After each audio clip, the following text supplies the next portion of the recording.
remember a particular person in my life, and I'm not going to say their name, but they are somehow related to me. They said there's I was like 10 years old, and this stuck with me.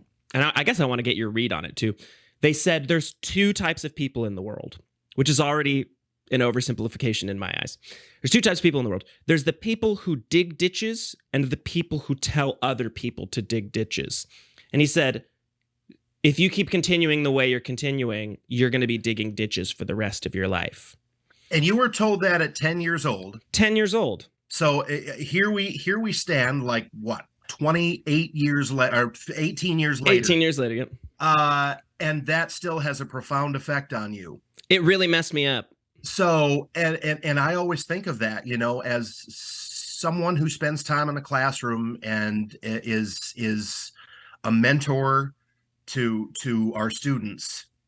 Don't say anything like that. Yeah. Don't say we all can point to things that were said to us when we were younger that either completely destroyed you or motivated you. Correct. You know, one of the two things. And you know, I've had students who have confided in me about things that were said to them.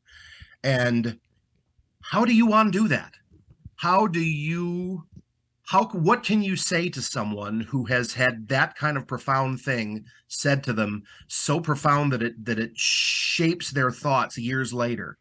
What do you say to them to undo the damage that was done by some adult that thought they were caring in that moment by saying something like that? Well, I think the difference is that a lot of students aren't looking for that. They aren't looking for a teacher to fix it. What they want is just empathy, right? They want someone to listen. Someone to listen. They want to feel like the expectation, you know, if they've got an abusive, whether it's physical or emotionally abusive household,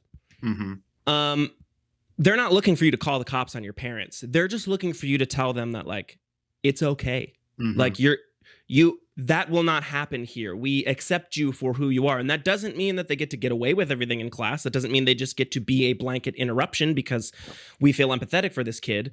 But, like, it's horrible when a kid is, when these expectations are expressed onto a kid, and then they get to school and those same exact expectations are placed on them by their teachers too. And it's like, well, I'm just letting everybody down.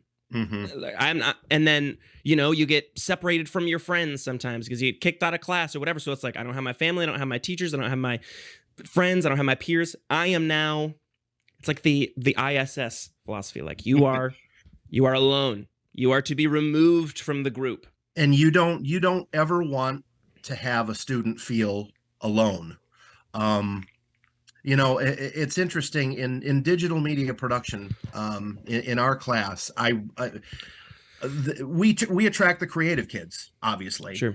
And the kids who are coming to our class, as a general rule, not all of them, but you know, they're trying to express themselves. They're trying to sometimes get away from an undesirable situation, and doing that through creative expression in our class. Yeah. And, you know, I mean, David, you know as well as I do, we get those kids 2 hours a day.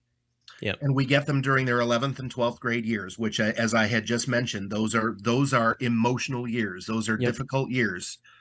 So in some ways, we spend more time with them during their 11th and 12th grade years than even their parents do. So we have a responsibility to feed that creative expression, to, I don't want to say let misbehavior slide, but invest in them. Yeah. Let them know that we're on their side.